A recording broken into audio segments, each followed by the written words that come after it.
6 Degrees of Smart Manufacturing. My name is Mike Yost, and I want to welcome you to today's webcast, where very shortly I will be joined by Pete Sharpe, who's a chemical industry principal consultant with Emerson Automation Solutions.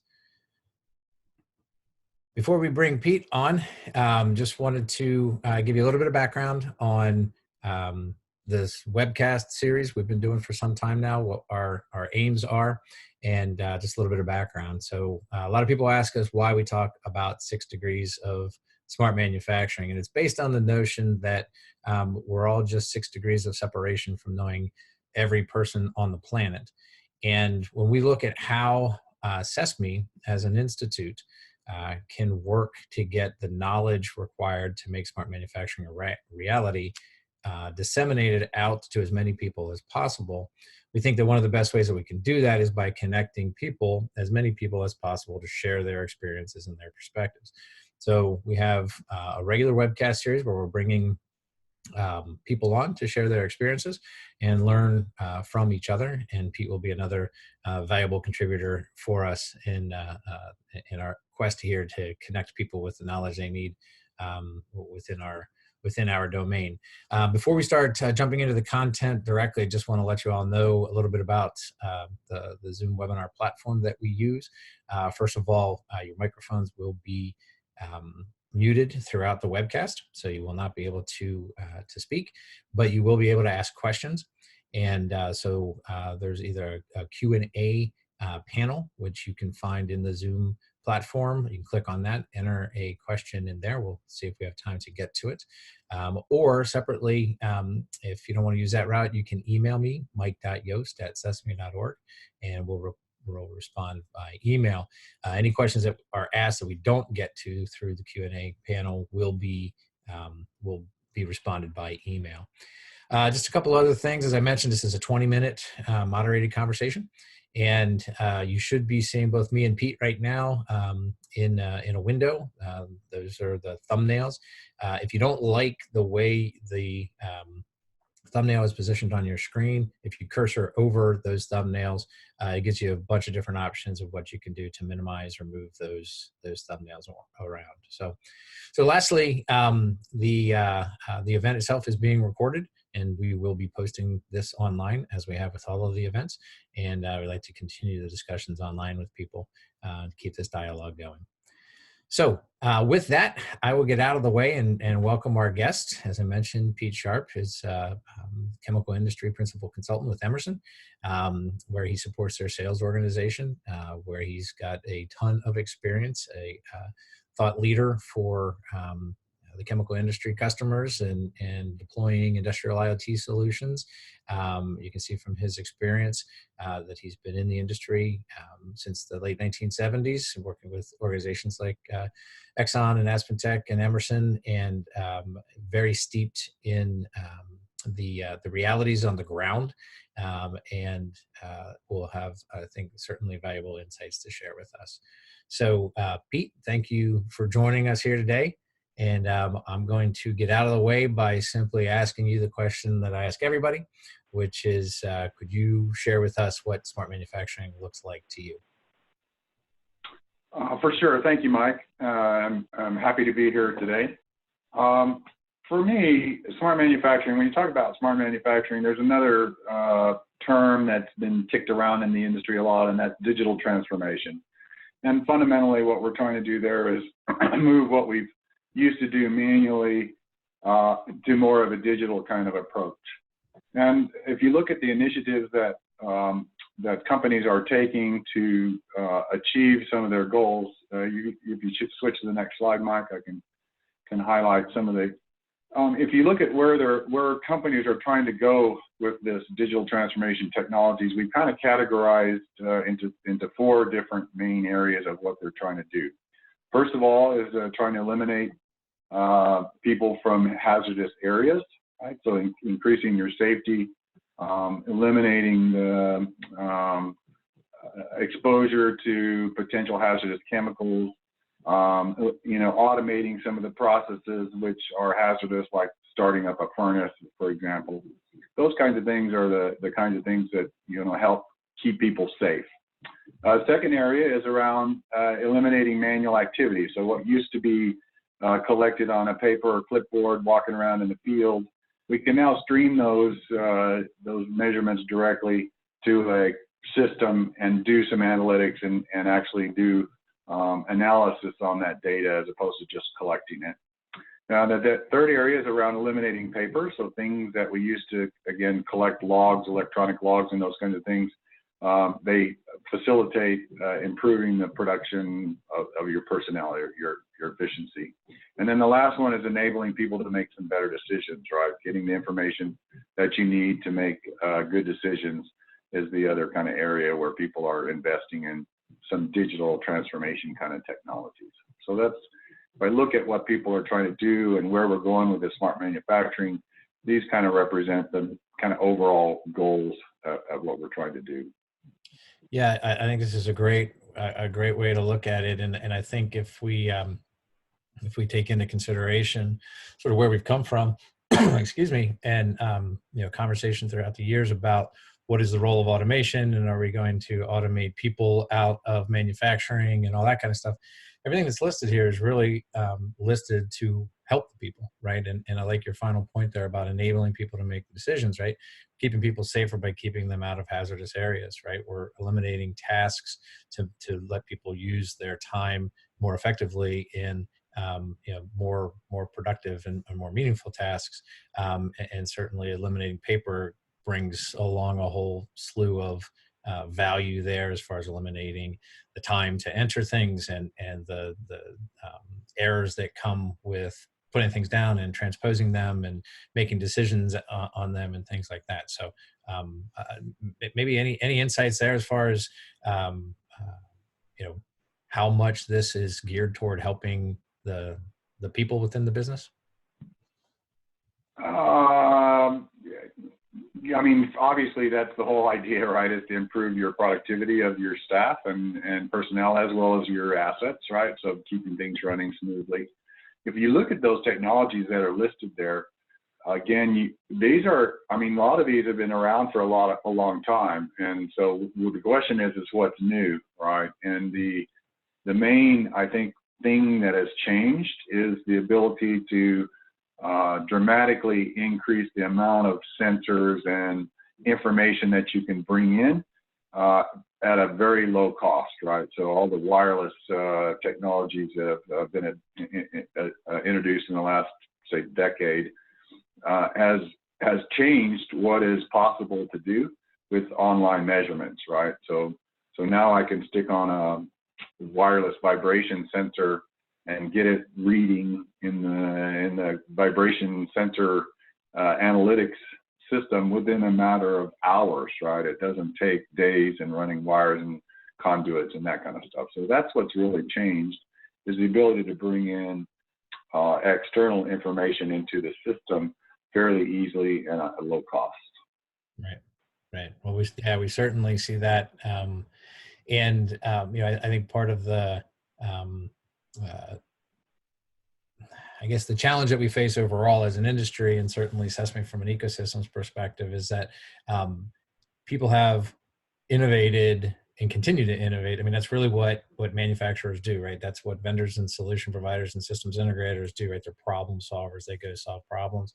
And now what we're seeing is, like you said, you have more advanced sensors, you have smarter devices, you have smarter equipment, you have better connectivity options, you have cloud, right? You have all sorts of new technologies that now allow people to innovate, right, in different ways, or continue to innovate as they have. But can we innovate at scale, right? Can we now share that innovation and go beyond solving one problem here in one area and make that, things, translatable and supportable, across the, across their business or across an entire industry, across an organization overall. That's true. Yeah. And then with the cloud technologies, what we've done is it brought the cost of maintaining these systems down significantly, right? So instead of every company having its own computer infrastructure, IT, and all your application experts, now you rely on the vendors to take care of all of that. That's running up in the cloud. And the key question is getting the data in and out of those systems, right? So that's going to be the next challenge, if you will, to securely bring data from your field sensors up into a cloud environment where you can very easily do some of these applications at a reasonably low cost. Right, and that certainly aligns with the CESMII vision, right? That the core data infrastructure and such is not where the real value is, and that we have to have ways to ensure that that happens safely, reliably, at speeds, that support the business, et cetera, et cetera. But where you're going to get into the value is when you're using the data in order to make decisions and drive value and do things like you have listed here as specific solutions or applications that are actually focused on business problems that the organizations are trying to solve. And you can do that because you have access to a whole bunch of more data now than you've had in the past. And you can make sense of the data, understand what they need, and actually drive value. And I know you prepared another slide to sort of show current state, future state, that sort of stuff that I think aligns with sort of the old and the new and the vision. So you want to go down that path and talk a little bit about how you see things evolving? Let's go to the next slide. And really what we're talking about here is if you take yourself back and look at what's happening in the consumer industry, and you think about IoT, the Internet of Things, and my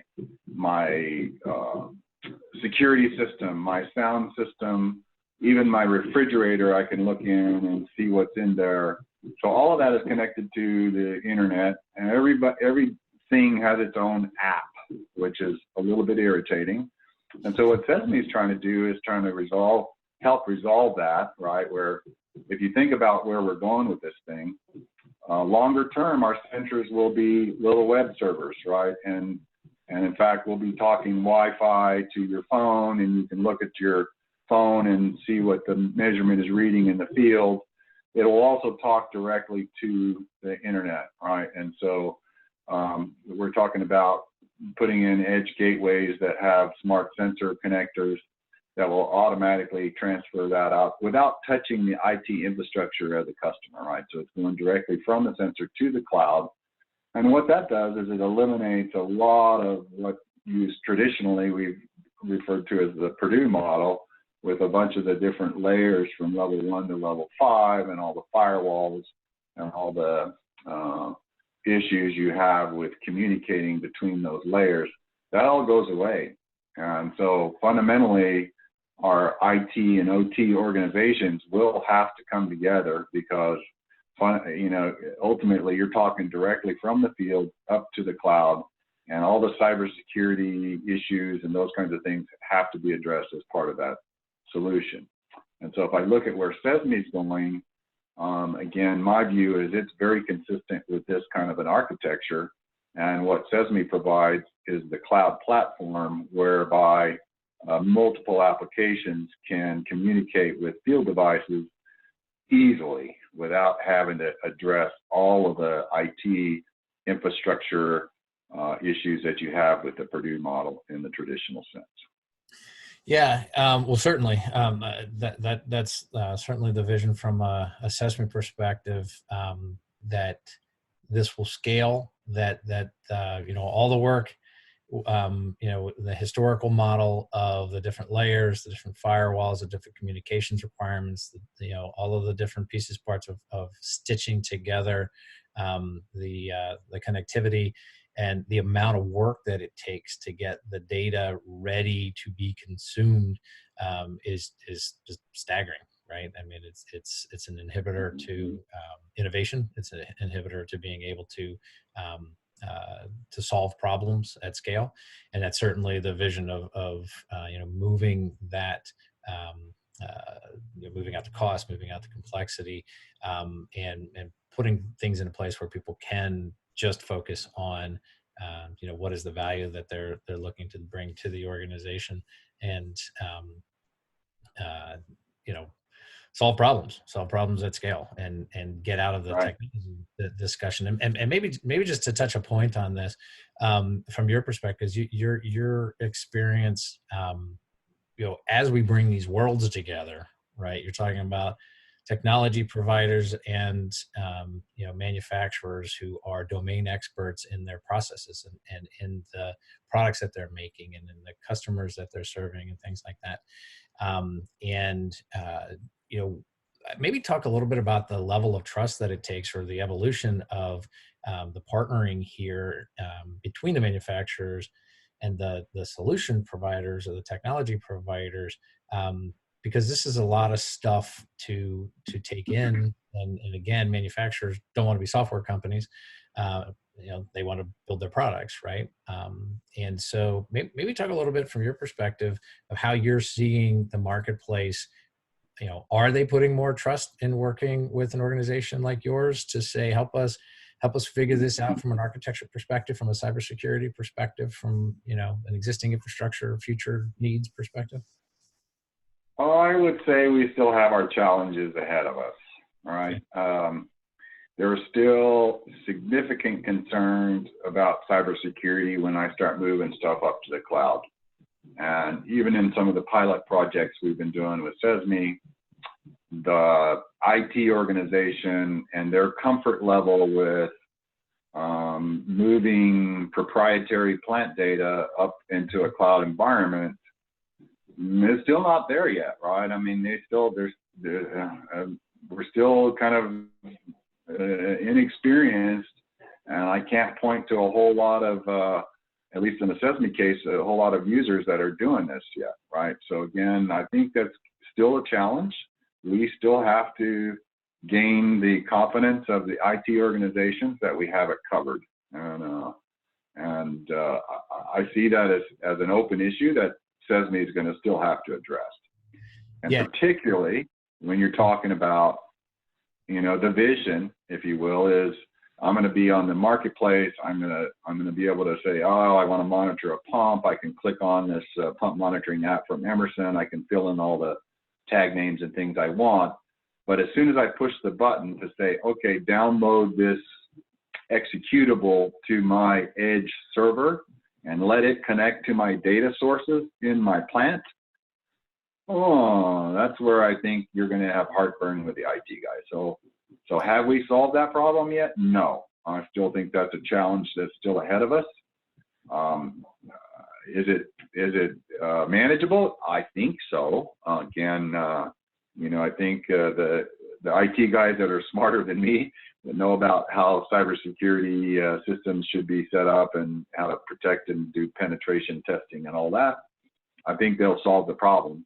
But I think it's still a challenge ahead of us. I think, in my opinion, the IT comfort level with what we're doing in the cloud is not there yet for most manufacturers. Yeah, and from my vantage point, being in the industry as long as I have been and working specifically with CESMII, we talk all the time about how this is not a problem any one organization can solve, right? You can't solve this on your own if you're a manufacturer or if you're a tech provider, right? And so that's why consortia like CESMII have to come together and address these issues. That's, it's not a technology issue necessarily, right?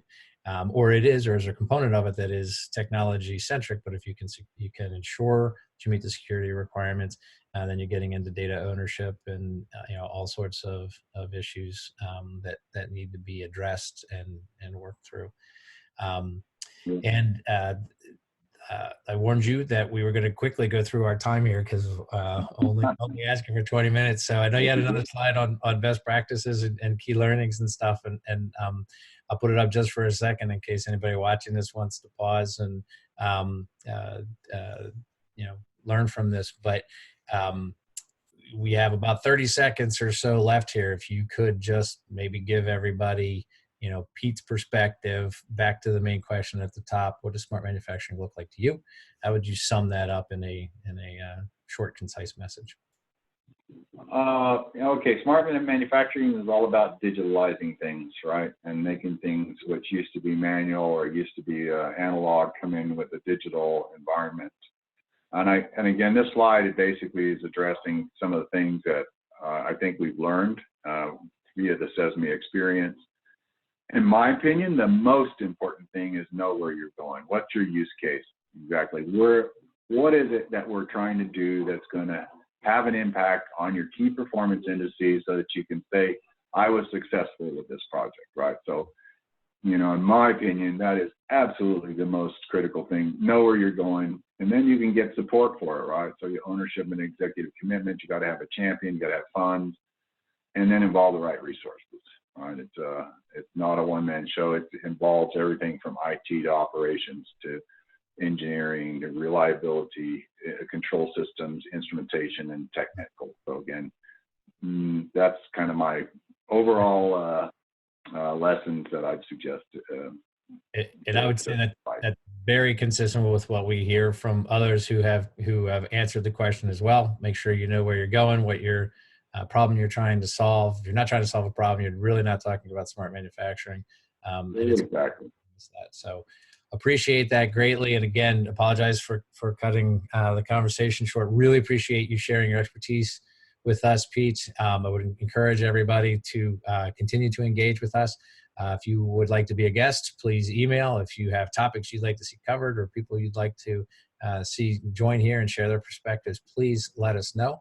And I would also just like to let everybody know that this is my last time here as the official host of the webcast. Mr. Conrad Leva with CESMII will be taking over in 2 weeks' time. You can join back on March 25th, and I will actually be Conrad's first guest and be followed in the beginning of April with CESMII's former CEO, Jim Wetzel, who will share his perspectives on what smart manufacturing looks like. So thank you, everybody, for joining us. Thank you again, Pete, and everybody have a wonderful day. My pleasure.